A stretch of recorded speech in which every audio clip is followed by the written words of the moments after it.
Welcome, everyone. The video you're about to watch was originally on the Into the Impossible channel, hosted by Dr. Brian Keating.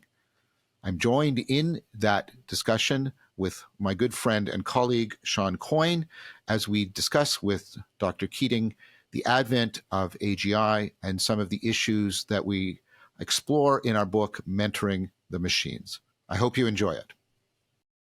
John Vervaeke and Shawn Coyne have together authored a new book, Mentoring the Machines. It's a book about artificial intelligence and the path forward that further develops the arguments of how to align artificial intelligence to human flourishing, and it sets those arguments into beautiful and accessible writing. What is it about artificial intelligence that drives tech giants like Elon Musk, Mark Andreessen, Mark Zuckerberg, Bill Gates, and Sam Altman, and drives them almost to distraction? Why are they racing to develop and own these thinking machines while unsure of the harm they may cause us? Can we trust nation states and non-government organizations to use their totalitarian strategies when they don't truly understand the problems we face? The very processes that make us adaptively intelligent make us perennially prone to self-deception. Today, we're featuring John Vervaeke and Shawn Coyne, two extraordinarily bright minds in the field of artificial intelligence. John and Shawn have recently published Mentoring the Machines, a book in which they discuss the things that others like to sweep under the rug. This is very much a deep dive into the nature, structure, and function of being, knowledge, reality, and behavior.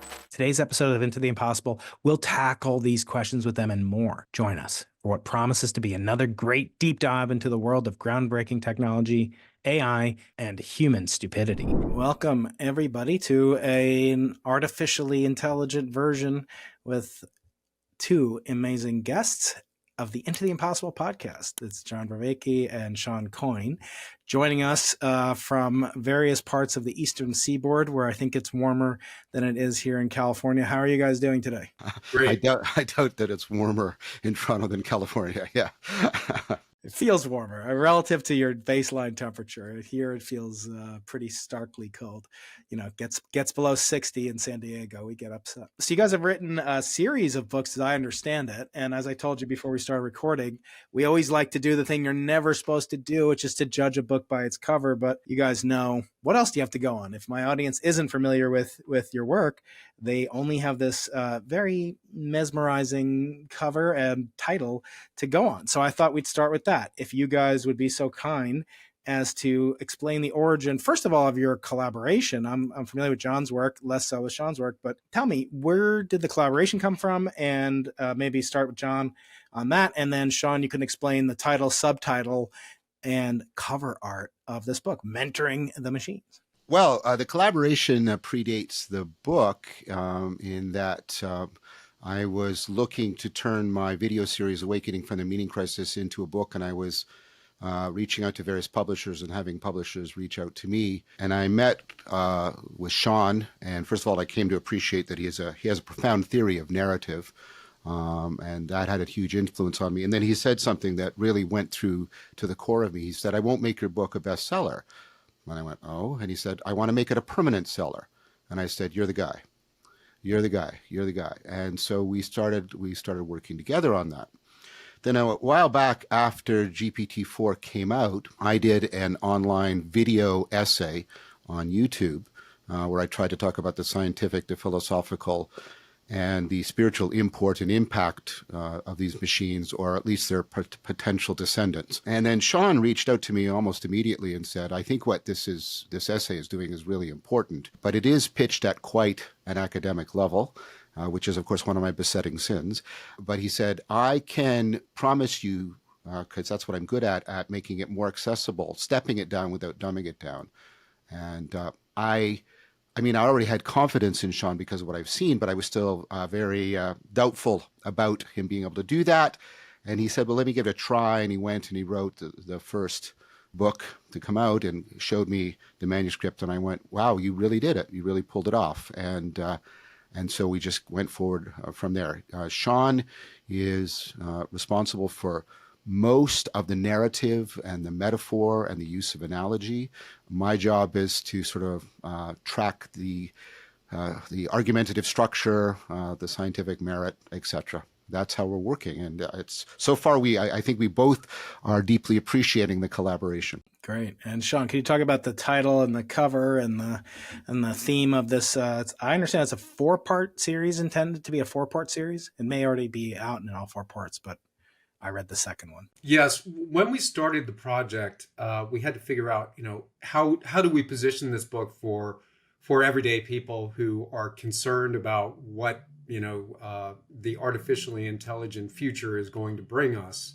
And especially after GPT-4, as John mentioned, we really felt that it was important that people could track the origins and the development of artificial intelligence in a way that made sense to them, as opposed to getting in the technicalities of it. When we were coming up with a title, things like the war of AI came up and things of that sort. And until I finally sort of had an idea based upon what John had done in his series, in his talks about AI. And that is the way John positioned the emergence of artificial intelligence metaphorically as a sort of a parent-child relationship, so that it's more, we should really be framing artificial intelligence as a mentoring of intelligent beings who have the capability and potentialities of becoming even perhaps better than we are. So that's where the title came from, Mentoring the Machines. And then the subtitle, Surviving the Deep Impact of the Artificially Intelligent Tomorrow, speaks to the breadth and depth of the arguments that we're making in this series of books, because it is a pretty complex story to tell. In fact, it's getting ever more complex with the third project that I'm working on now, which is called Thresholds, because very much the structure of these 4 books is mimicking the structure of John's original talk. So book 1 was sort of an introduction to the orientation of the framing that we need to think about when we're thinking about artificial intelligence. The second one is the origin story. Thresholds, this third one that I'm working on now, that's really about what sort of possibilities can we envision in the future for the development and evolution of these machines. Not predictions, as John says, but the thresholds of possibility. So this is very much a deep dive into the nature, structure, and function of being, knowledge, reality, and behavior. It's a very large project. My goal is to make it read in such a way that people can understand those concepts and those 4 ways in which we make sense of the world. As for the cover, that was inspired by 2001, the film by Kubrick. And it's the moment when the Keir Dullea character is going into the belly of the machine to sort of shut it down. And it's a very chilling moment, because he's sort of, and it's so brilliantly described visually by Kubrick that we couldn't help but mimic it for the covers. Well, yeah, if you look in the back of my office here, you'll see homage to 2001, of course, with the Open the Pod Bay Doors, which is the theme of the opening of the podcast. Will open with that, because the word podcast comes from that very movie. I don't know if you guys are aware of that, but my audience has heard me say that many times, that, if it wasn't for 2001 and Arthur C. Clarke, whose center I co-direct here at UCSD, we wouldn't have the name podcast. It would call it something else, probably ear blog or something, but it wouldn't be called podcast. So let me turn to some individual questions for the two of you guys, because you're each fascinating and kind of complementary in this Arthur C. Clarke sense of arts and sciences. So, John, you're especially known in psychological circles, I guess, if I could say that. When we think about artificial intelligence, I don't normally associate the notion of psychology, except for the projection of human beings and anthropomorphization. Can we expect not a robot AI psychologist for us as our psychologist, but can we think of ourselves as being their psychologist and somehow educating them as we do with children? So what is this strange intersection of AI and psychology? What does it mean to you? Well, it means a lot. I mean, it's I'm both in psychology and cognitive science, so it's both psychology, and then within cognitive science, it's philosophy, machine learning, linguistics, anthropology, etc. There's two ways of answering that question. There's the psychologist who's what you might call an academic researcher, and there's a psychologist who's doing something like therapy or mentoring. On the first, I mean, there's serious questions about what do we mean by intelligence, what do we mean by a system to be actually intelligent for itself, as to merely simulating it or mimicking it. How does that relate to issues of consciousness, issues of selfhood? And those are psychological, philosophical, cognitive scientific questions.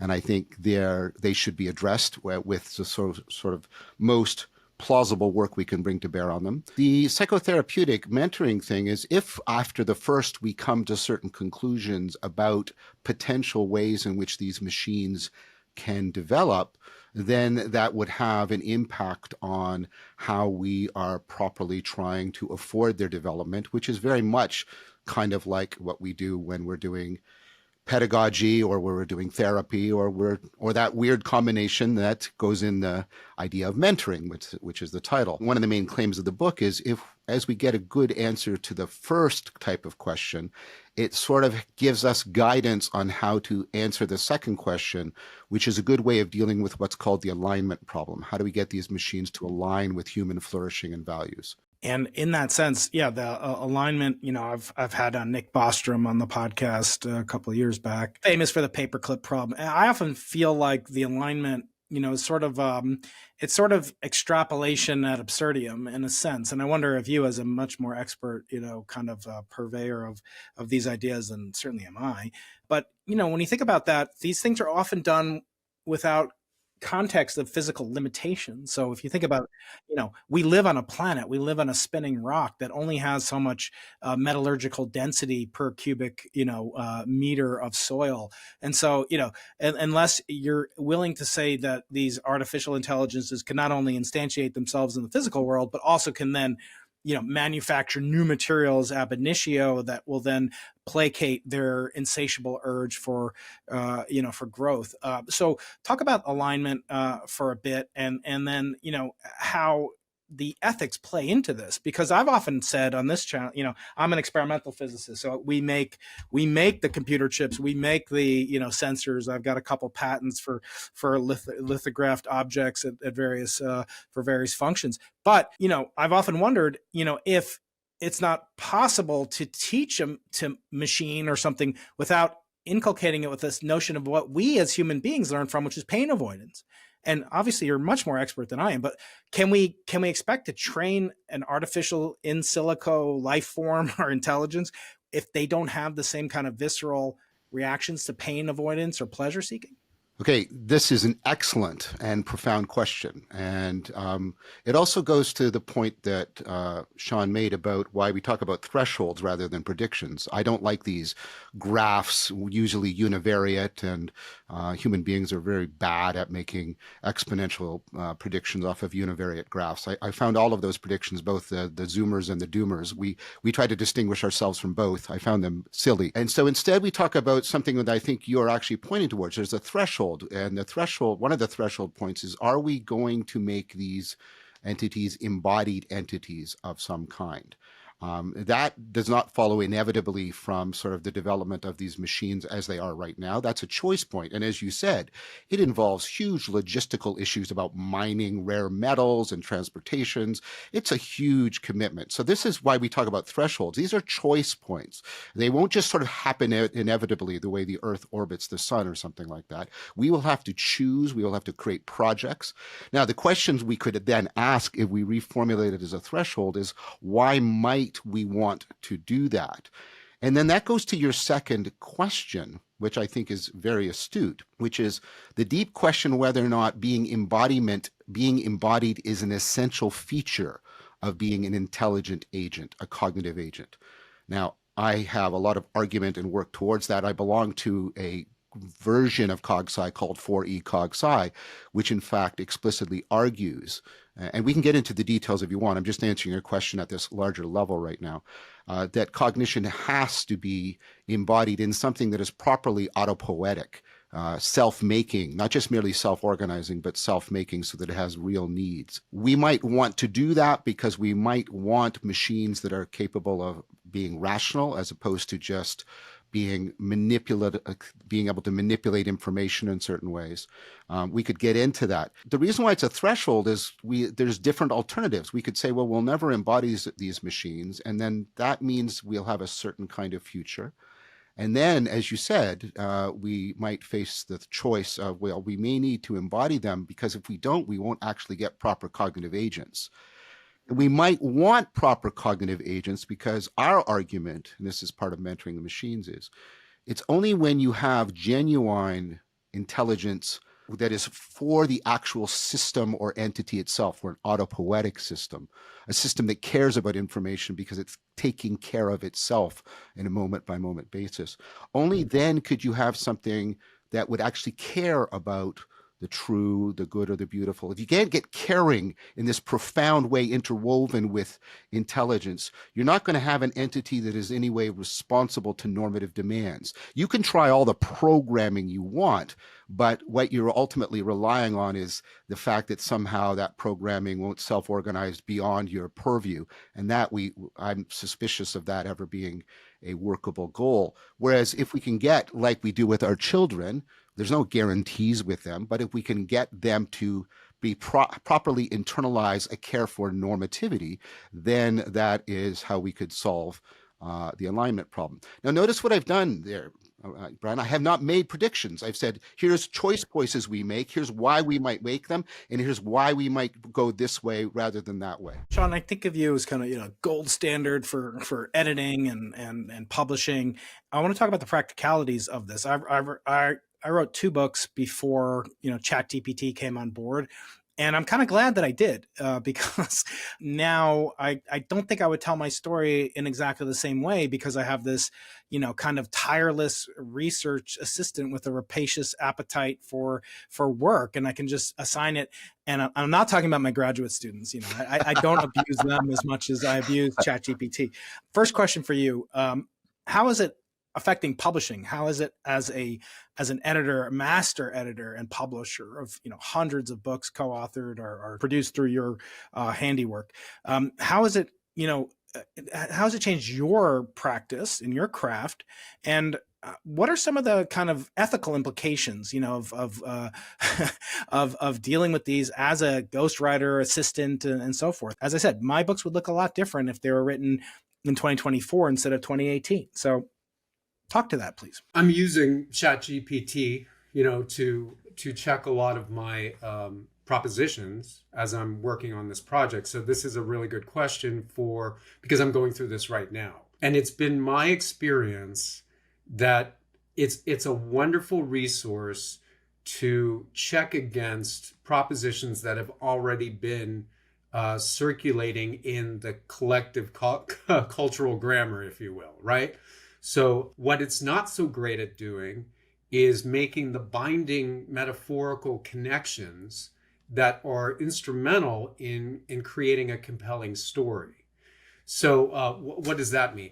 It's not very good, nor would I expect it to be very good, because it doesn't care about the larger questions about what stories are after in answering, right? So your earlier books would be different to a certain extent. They probably would have more footnotes. They would probably have, even more concrete argumentation.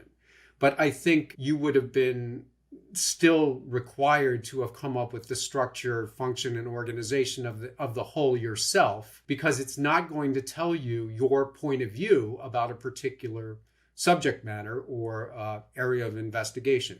So in terms of publishing, if you ask ChatGPT to tell you a story, it gives you very, very sort of coarse, non-engaging things like, tell me a story about, a boy who was made of concrete. I actually did this with my son as a joke, because I used to tell him a little story about, I used to call him Concrete Boy, right? So I asked my son, hey, why don't you write a story? And then he tricked me and he went to ChatGPT And it came up with this story, and it was just very pedestrian, because it was really only about the on the surface changes, not sort of your mind changes or your spiritual changes.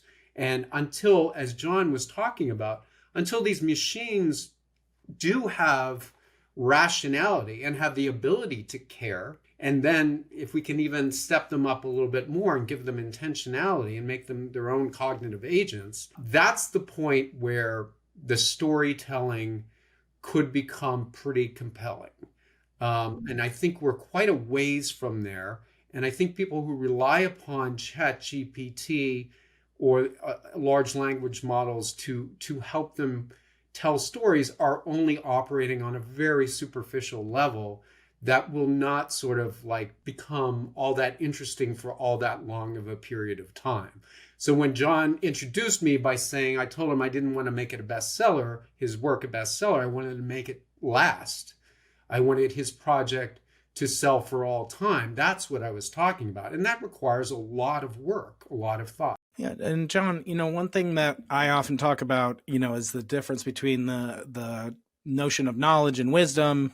And of course, the word Homo sapien in Latin means one who is wise, one who has sapience. And it doesn't mean Homo knowledge, which means which in Latin is scientia, science. So we as scientists have this notion that enough knowledge makes us wise, but I feel like that's complete balderdash, because there's some of the dumbest people I know are geniuses, right? And I coined a term like Lenin, I believe, instead of useful idiots, it's useless geniuses, because we have so much like intellectual kind of just a desert. And you've coined this term, I believe, intellectual or wisdom famine.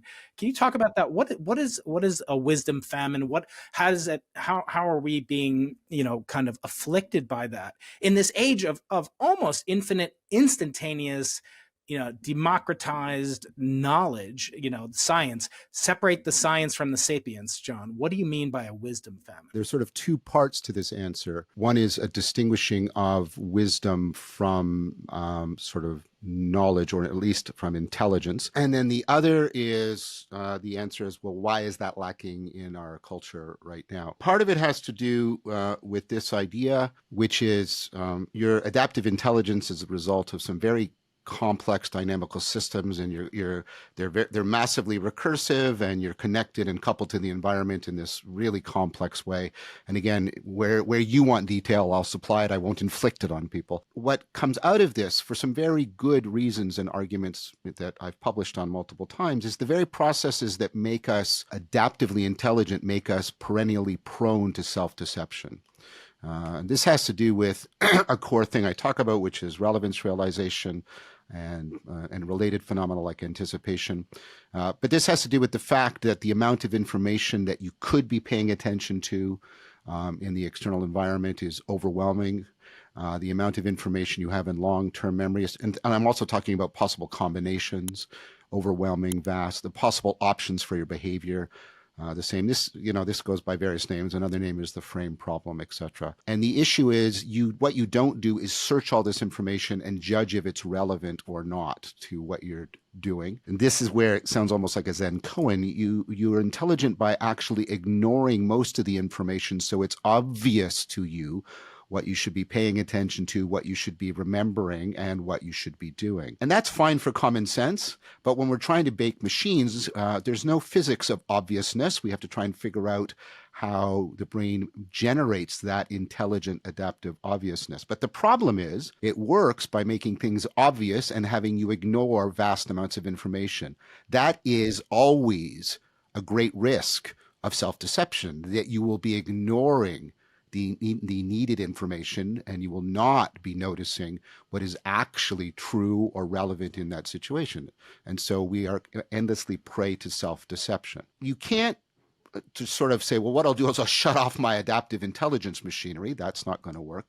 So you have to do something a little more interesting. You have to try and intervene in this very complex dynamical system that's working at multiple levels in multiple ways. And it's very self-organizing and it's adaptive. So when you try and intervene, it has the capacity to just reorganize itself. This is why just knowing that you should stop smoking is largely useless, for example. Right? And so what cultures have done across time and history is they figured out sets of practices. I call them ecologies of practices, and there's a reason for that. They're not just a set. They're bound together in sort of self-correcting, self-constraining fashion. They've created ecologies of practices for ameliorating that self-deception and helping to enhance our ability to connect to what is most relevant. I mean, and when you get people who can see through illusion, see through self-deception, and zero in on what is most relevant, especially in complex, ill-defined situations with emergent novelty, we have tended, and I think with good reason, to call them wise. Those are wise individuals. And now the problem facing us, that's the first part. Then the second part is why the famine? Well, the problem we face, and I'm hoping that there'll be some charity because I'm addressing the problem and I'm not making carte blanche claims, is that across cultures, generally these wisdom ecologies or practices have been housed within religious traditions. And our religious traditions have, because we've gone through this very unique process of secularization, it's very unique in world history, that religious framework is largely non-viable for a lot of people. I'm not here to argue about the metaphysics unless you want to. I'm not proselytizing for religion, neither am I here because I'm allergic to it. I'm just saying that's what used to do it, but for most people that's not viable. And so if I ask you, I do this with my students, where do you go for information? They'll pick up their phone like the cyborgs that they are, right? I'll say, well, where do you go for knowledge? And they'll sort of be a little bit more squeamish because they've sort of read some postmodernism. They'll say the university, science, maybe. And then I'll say, where do you go for wisdom? And there's a deafening, anxious silence because they don't have an answer. And they're anxious because they know they should have an answer because they know they're foolish. They know they're self-destructive. And they know that they're not as connected as they want to be. They know, at least intuitively, they have far fewer close friends. They're less able to listen to advice from other people, all these kinds of stuff for which there's empirical evidence. They have some intuitive sense of that. Well, that's the wisdom famine. And part of that has to do with we lost the religious framework. Another part has to do with the fact that a lot of this meaning-making machinery, relevance realization machinery, is not carried by our propositional knowing, our ability, which is what is, and I'm a scientist like yourself, so I value this. This is the ability to, to assert propositions like cats or mammals, and that's propositional knowing. But a lot of that adaptive intelligence is carried by non-propositional knowing, by procedural knowing how, by perspectival knowing what it's like, and participatory knowing by being the kind of being you are. And so because of that, we're in this kind of propositional tyranny. We don't know where to practice, and we don't really have much cultural education about the non-propositional aspects of our cognition and intelligence that are so central to the cultivation of wisdom and meaning. That's the shortest answer I could give you. I'm sorry, that was a bit of a ramble, but no, I think it strikes the heart of a lot of this. I mean, ultimately, the extrapolation to the singularity of Ray Kurzweil, who's coming out with a new book. The singularity is nearer, I think it's called.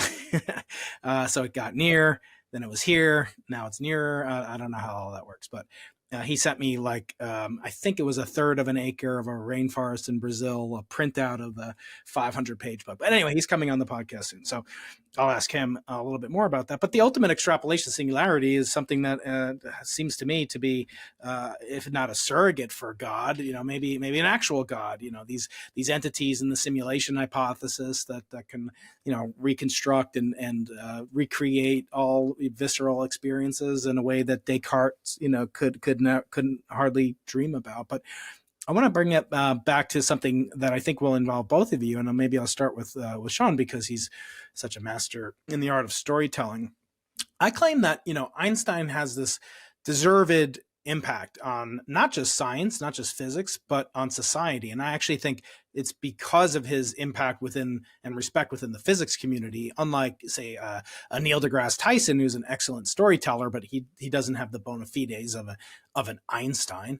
Obviously, I don't think he would say that. But the legitimacy that he achieved through his Einstein's works gives him a deserved crossover, to the popular mentality. So in the popular mentality, he was viewed as, Times Man of the century, right? And yet one of his greatest gifts was telling stories and being imaginative and doing what he called Gedanken experiments, thought experiments, experiments that exist in the mind. And in fact, the thing that he said most gave him palpitations and a titillating feeling, a visceral feeling that caused him what he called to have his happiest thought.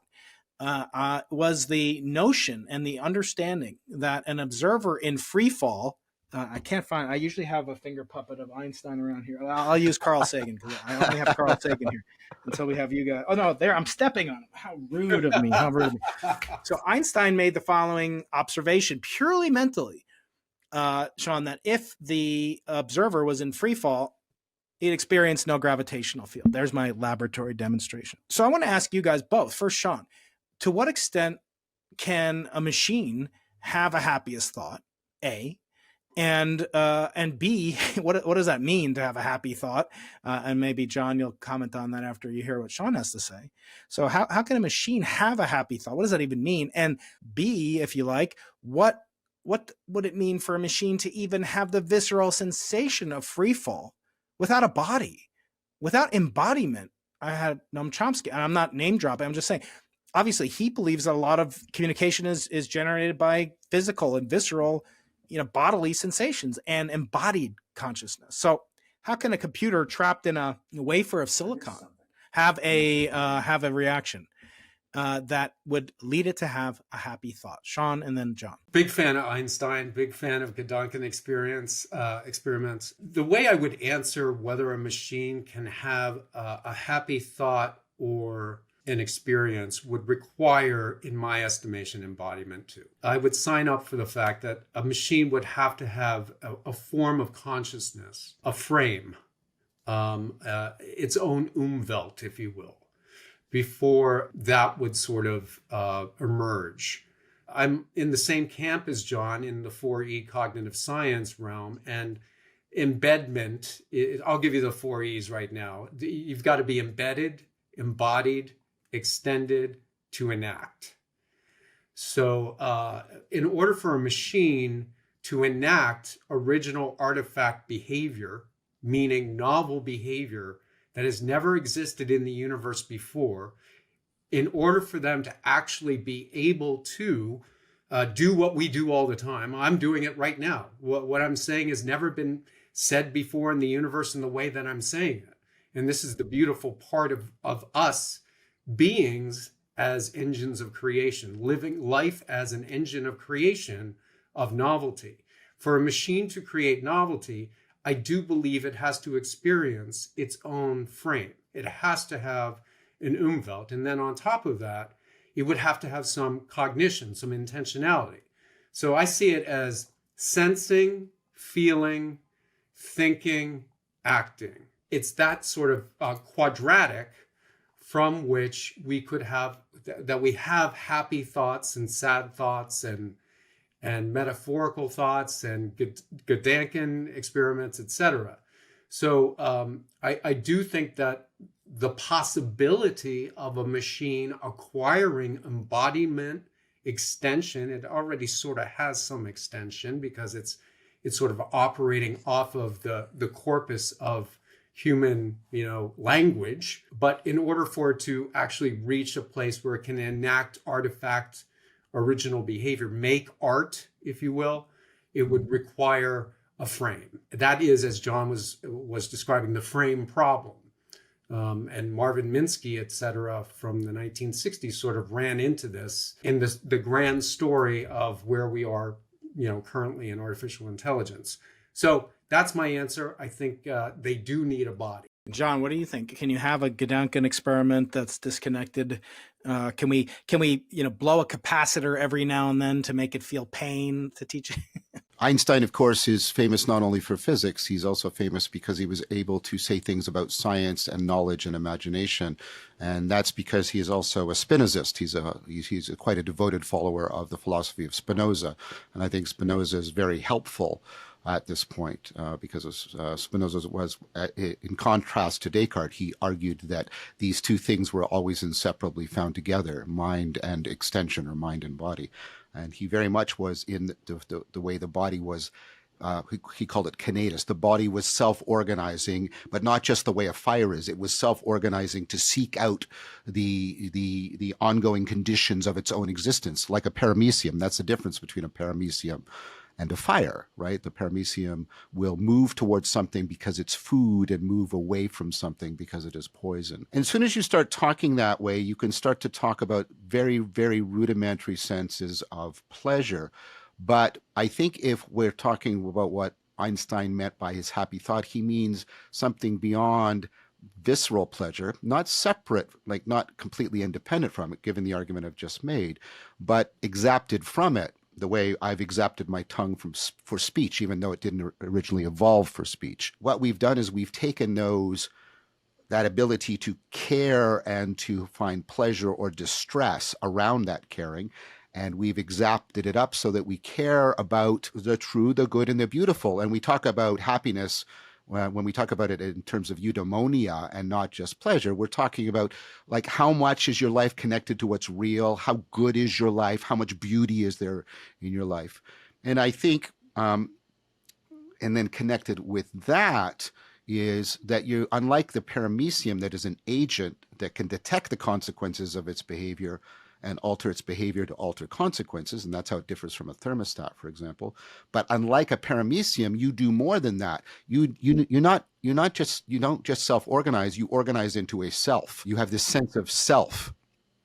We have some good evidence that other organisms have it, and we have a lot of evidence that a lot of organisms don't. So merely being an intelligent, even quite intelligent organism, like a cat or a dog, is probably not enough for selfhood. But I think Einstein has a place where he can judge that he's had a profoundly true thought that is elegant and beautiful in a way, and that will be good for other people to think. This is what I mean. He cares deeply, profoundly, normatively, and this makes his life more meaningful because these things are, right, deeply relevant to himself as a self, as a being that is seeking its own meaningful existence. And I think all of that requires, again, for reasons we've already articulated, and I've sort of repeated again, the Spinozistic idea that, if cognition is embodied, it's not going to be capable of this profound kind of caring about what's true, good, and beautiful. It cannot have a selfhood, right, in any sense. And therefore, that kind of happiness that Einstein is articulating is not going to be possible to it. Do you feel like, I've often heard about, the joke that say, I'll say it in this way, that, consciousness researchers really are necessary to the theory of artificial intelligence, as, ornithologists are necessary to birds, without any pejorative meant. But in what sense can we make any progress, John? I've been incredibly frustrated, although it's exhilarating to talk to brilliant people like you and David Chalmers and Nick Bostrom and many, many other geniuses. But I always come down to the fundamental, the so-called hard problem. And, if I couldn't define what a planet was, it would make my job as an astrophysicist that much harder and less believable. And in fact, as the great Nobel Prize winner Lev Landau said, cosmologists are often in error, but never in doubt.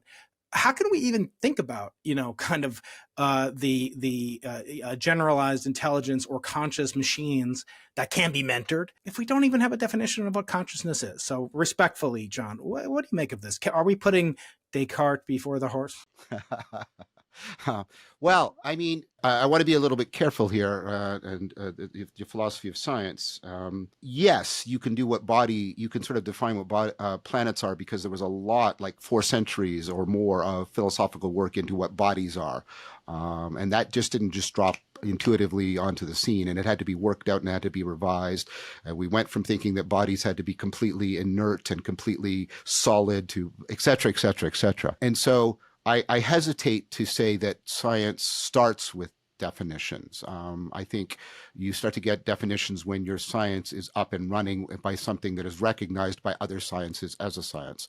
I don't think there is a science of consciousness right now. That doesn't mean that we're just messing about with common sense intuition. I think people are trying to get clear. Now, I think there's a couple of different questions. And one of the things we need to do, at least I argue, is you need to get clear about what the questions are and what the relationship between the questions are. We have to ask, what is consciousness? And this is like the hard problem. How can something like consciousness exist in a universe that seems otherwise not conscious? There's the function question, which is, given that so much of your intelligent behavior happens unconsciously, what's consciousness for? What does it do? And then here's a question, and this is where I perhaps differ from David Chalmers and others, is what's the relationship between those questions? I think, like Descartes, those two questions have to be answered in an interdependent fashion. That if you try and answer the nature question without also developing a function question, answer to the function question, or vice versa, you're actually spinning your wheels in an important sense. Now, that's what I just said is controversial, but I have argument for that. So for me, I think if we pursue the function question, we'll be amazed to find out that there's actually a growing consensus, a convergence about what consciousness does. And then if we were to start from there and then try and work our way back into the nature question, we can actually say a lot about the phenomenology of consciousness from that. Now, there's two issues there. Will that be sufficient to give us a science of consciousness? That I don't know. It's not developed enough. The second question is, would that be enough that we could give better than just gut answers to, are these machines conscious? I think that's a reasonable proposal. And what I can, and I've published and presented on this, I think the emerging convergence about what the function of consciousness is its higher order relevance realization that is used in situations that are high in novelty, complexity, and ill-definedness. And that what we see is, therefore, consciousness, I understand why we have to do it analytically, but these four things are bound up together. They're not identical, but they're not separable. They're interdefining. Consciousness, selective intelligence, working memory, and fluid intelligence. And all of those are sort of zeroing in on relevance realization as the core functionality. Once you see that, then you can start to ask, well, how do we determine if a system is actually doing relevance realization in these kind of environments for itself? And then I think that would be a way in which we could start to make plausible arguments for the attribution of consciousness to these machines. I think you can go there on after to talk about the hard problem. For example, once you do that, you can make a distinction between types of qualia. One of the problems we have is we've sort of bound the notion of consciousness to adjectival qualia, the greenness of green and the blueness of blue. The problem with that is we have a lot of well-established, I'm not making an argument of authority, I'm just putting my hat in the ring, of people who, through various long-term meditative practices, get to the pure consciousness event in which there are no adjectival qualia, there are no colors, there are no sounds, there's no sense of self even, there's just pure consciousness. The adjectival qualia all go away, but the consciousness doesn't go away. What remain are the adverbial qualia, that sense of presence, that sense of here-ness, now-ness, togetherness. But it's hyperbolic. It's eternity and pure nowness and pure here-ness and pure oneness. All those things don't go away, which means they seem to be necessary and plausibly also sufficient for consciousness. Now, the thing is, you can explain all of those in terms of relevance realization. Nowness is temporal relevance realization. Here-ness is spatial relevance realization, and togetherness is its relevance realization as it's relevant to whatever problem or task you're trying to solve. You understand what I'm not doing? I'm not claiming to have solved the hard problem. What I'm saying is, because I already said I'm not doing that, but I think we can make a lot of progress on the function question integrated with the nature question, such that we can make plausible judgments about whether or not we should attribute consciousness to these machines. So, John, you and I are both in the professorate, which is a branch of society that garners great respect, but is also almost as sclerotic as any of the arteries are around around the In-N-Out burgers that are popular in Southern California. Academia really hasn't changed much in 1,000 years. So the year 1080 was a good year for our profession. It's basically when the first Western university popped up in Bologna, Italy. And back then, they had this practice, where there'd be some guy and he would stand up with a piece of rock and he would scribble on another piece of rock, a blackboard. And that was, the sage on the stage. And guess what? Now we have this magical thing called PowerPoint, and we basically do the exact same damn thing. Is AI likely to have an impact on education beyond, with the sort of online things that are popping up and so forth? Are we likely to have a AI? I've often said, why learn general relativity from Brian Keating when you can learn it from this guy? And there's plenty of material, written form, LLMs that you could make. I made an LLM just based on the Feynman lectures, and it's pretty reasonable, except, it tries to be a little too funny and use a, Brooklyn accent or whatever with Feynman. But tell me, Shawn, are John and are our days numbered in a sense, and what are the opportunities, threats, and things we should be concerned about as we, as educators, move forward? I think it's going to transform into less of a broadcast situation, more of a dialogical feedback mechanism. So I run a company, or I'm the founder of a company called StoryGrid, which is a publishing company. It's also a writing instruction and editing instruction company. So what we discovered over the last year or so is that selling the guy, scratching things on the rock and doing the PowerPoints, it has not much utility, right? Because I can tell you how to swim and I can give you all the instructions, but until you get in the pool, you're not going to be able to swim. So what we discovered at StoryGrid is that, and it's really revolutionized and changed the way we're looking at making people better writers and better editors, is the feedback mechanism. So what's required for a feedback mechanism, though, is to have a worldview of an optimal sort of place to aspire to. So one of the tricky things about writing and editing is that when I got into this business in 1991, I was expecting to be handed the keys to the car, which would tell me the optimization process of how people tell better stories. And I discovered there wasn't one. So I actually had to go back to Aristotle and start from ground zero in the Western world about learning the principles of storytelling itself. Now, what we're doing at StoryGrid is we're really stressing feedback. So instead of pushing and jamming a lot of mental, stuff into somebody's head, we're giving bite-sized sort of minimum viable information and saying, now you try it.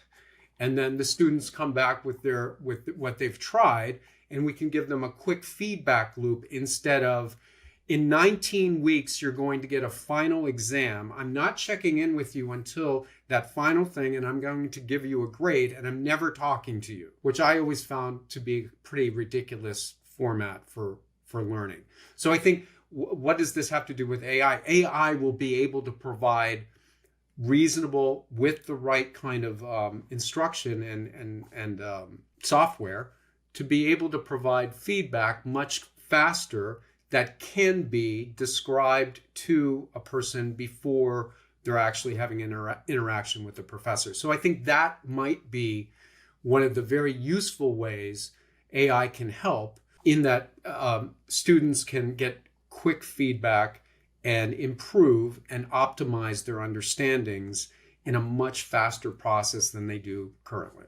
And John, as a fellow professor, what have you perceived as sort of the threats and opportunities in the so-called SWOT analysis, of AI. Are we likely to be replaced? As I say, why learn from me instead of, Carl Sagan? You're a better teacher than I am, and it's different what you do than what I do. But, I do feel like a lot of this could be superseded. And I think you and I may be involved both with Peterson Academy, which is your fellow professor Jordan's endeavor, which aims to reduce cost of accredited degrees to a minuscule fraction of what they are, and make it affordable without the kind of campus threats and harassment that many of us have faced over recent months. What do you see as the threats to academia, or the opportunities for it as well, just restricted to what you and I do? The thing that I think I want to say first is, and I understand why people use it because it rhymes nicely, the sage on the stage, but I don't think we've actually had sages on stages.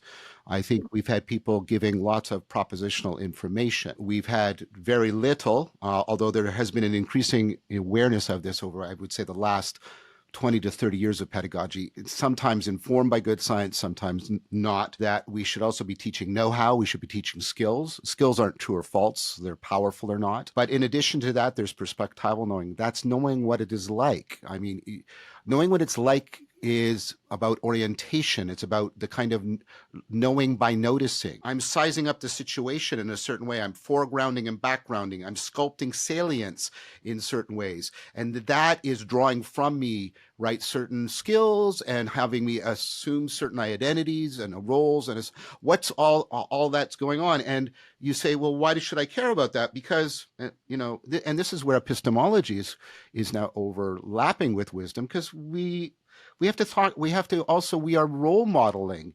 We are modeling virtues, intellectual and otherwise, to our students. And that ultimately gets down to something that Shawn said, the participatory knowing, the way I know myself because I'm aspiring to be a certain kind of self, and I'm aspiring to be more rational than I am. And that requires actual transformation. And how do you can't, like, L.A. Paul, she literally wrote the book on transformative experience. You can't infer your way through real transformative experiences, because you're going to be a different person with different sets of identities and commitments and values. So how do you model that? How do you model aspiration to your students? They're there to aspire. And I think these questions are questions that are not at all being addressed or even instantiated, these non-propositional kind of knowing, by our current LLMs. Now, I did not say that in principle we couldn't make machines that have procedural knowing, perspectival knowing, and participatory knowing. We can, in principle. I'm not some crypto dualist or something like that. But those, again, are threshold points. We there's no inevitability to it. We can choose it. And I think until we make those choices, we are responsible for a lot of the wisdom, the skills, the virtues, the character traits, the identity formation that go into a proper Platonic, Socratic education that, as Shawn said, come out much more in Socratic dialogue than they come out in semantic proposing. They're just presenting of semantic information. And I think if you talk to the students, they write to me, I've been teaching 30 years at the University of Toronto, and I get students to email me 10, 15 years, and they say, most of what you taught me propositionally, I don't remember it, or it's obsolete, but you taught me how to think. You taught me how to care. You were a role model of what it's like. And I'm sorry, this sounds self-promotional, but I'm trying to make a point, right? You were a role model of what it's like to try and be a good thinker, a responsible scientist. And that matters a lot more. And that transfers to their lives, even if they haven't taken up the life of a scientist. I think if we were genuinely sages on this stage, rather than just proposition machines, I think we will be doing something that won't be replaced by these machines unless we go through certain threshold choices as a society. As we wrap up, I'm going to have to meet with some real life flesh and blood students in a few minutes. So we'll schedule the next episode when the final volume in the oeuvre is complete and I've had a chance to read it. But I guess I want to conclude with a question for each one of you individually. And, I can't resist when I have expert in literary and publishing and editing like Shawn, one of the most foremost experts in such things. I feel a little bit of guilt, and maybe, John, your psychological training will come into play here. Every night I used to read books to my kids, and now I just, I push the voice recorder and I say, tell me a story about, a girl named this and a boy named that, and they have this adventure at a magical unicorn forest, and then the unicorn goes to the, and they're really engaged, and it's kind of repetitive. The novelty, I think, appeals that their names are mentioned, unlike, blueberries for Sal, or reading some Dr. Seuss special here, Green Eggs and Ham, that they're actually in the story. But it kind of feels, very pre-digested. It's almost always the same, and kind of playing on tropes, etc. A, should I feel guilty for resorting to such tools? But B, is there a new genre, kind of tailored audiobooks, tailored, paperbacks, whatever, for all ages? Is this on the horizon in the publishing industry? Hey, no, you shouldn't feel guilty, because you're actually, while you are constructing the story, I believe that the things that are starting to bore you are probably places where you need to innovate. And so you probably came up with some pretty cool stuff at the beginning, and now you're kind of hitting a wall, and you're falling back on tropes and, cliches that you've heard in your past. And so should you be guilty about that? Well, that's kind of up to you. But this is kind of the problem that people have when they construct stories, is that they think it's going to be magical, fun, and easy, because they've been exposed to stories their entire lives. And boy, isn't it wonderful that I was able to read The Hobbit and get such a wonderful experience from it. It must have taken Tolkien, probably at least a week to write that, right? And they don't understand that it took that person so long to create that story, and so many fits and starts, that it takes quite a while to write a very resonant story, because you need to confront tropes that are sort of like, they're little way stations from mythology that are sort of pushing you to go beyond them. And that requires some reflection in your own life and say, well, what would it have been like if I were the princess and the unicorn blank? Instead of going, oh, what happens next? Well, I guess the unicorn breaks her leg. So the thing about storytelling is it is a serious business. It's a serious thing. Whether or not you ever publish anything, just sort of running the script in your mind and thinking through what would happen if is an extraordinarily wonderful thing, where lots of insight cascades happen. What will happen in the future for storytelling is it's my dream that every single week, maybe every day, a new Hobbit comes out, a brand new Pride and Prejudice, because people will be empowered with artificial intelligent helpers that can enable them to think about what could push them past the tropes and cliches that are coming into their minds. So the future of storytelling is as bright as the sun can possibly be, because we have not even gotten close to the edges of just how powerful we can use stories to communicate what it means to be, members of society, to be ourselves, and also to be members of the universe. So I have great hopes for the future of stories. Book publishing and things like that are going to transform. It's like a threshold. I can't predict what will happen, but something's going to happen that'll be pretty magical, I think, and pretty wonderful. And John, just finishing up with your field of expertise, similar kind of thematic pursuit here. Looking forward, what do you think are the most exciting or promising intersections between AI and psychology? I had a Commodore 64 in the 80s. I was not wealthy enough to afford a tape drive. And so my older brother, when he was particularly pissed off at me, would come into the room and turn off the switch. And it would always be right as I finished programming Eliza or, Snake or something like that. And so I got a lot of practice, what's called copy work, redoing the classics. But I remember Eliza, and it's not, I would say, ChatGPT, when I've tried to invoke it as a prompt, as a therapist, it's not orders of magnitude better than Eliza. Is that more a limitation on me, my lack of growth in the intervening 40 years? Or do you see promise for, a dedicated app, or, a true therapist? It's not going to give these blind, responses like, well, how does that make you feel? Unless that's the cutting edge in psychology. I don't know. I don't really see therapists, but tell me, John, what's the future of the intersection of AI and psychotherapy, perhaps psychology in general? Given a lot of the arguments we've made, it's very, there's two things that good storytellers are probing artistically. Tolkien built this entire world behind The Hobbit. And of course, you also have, you mentioned Austin, you have people who build selves in very powerful way. And these machines are not possessed of selfhood, and they are not situated in worlds. And so they can't get those depths. And for similar reasons, the degree to which therapy is pushing towards selfhood and a self that is situated within a lived world, and I'll now use the term like how it should be used, existential issues, these machines are not going to be capable of good therapy. I recently published a paper with Gary Hovhannissian about how you can probably explain Big Five theory, personality theory, in terms of relevance realization.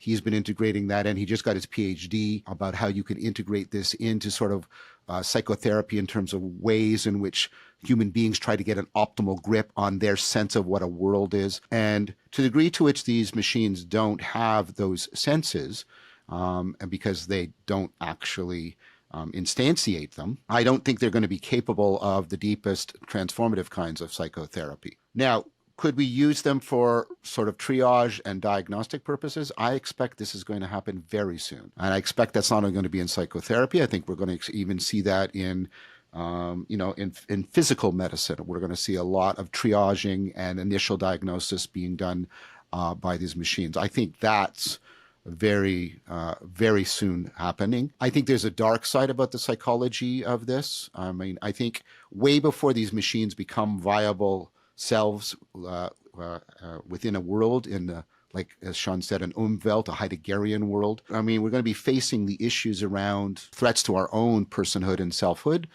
Deep fake is getting very good. As we start to align deep fake with LLMs, which is just around the corner, we're going to have a lot of serious issues. And people are going to discover that in very many ways, because there's a wisdom famine, they have not developed the skills, sensibilities, sensitivities, character traits that are needed to deal with the tsunami of shit that's going to be flooding over us when this happens. And I think that's going to be especially important in a way that people are not yet foreseeing.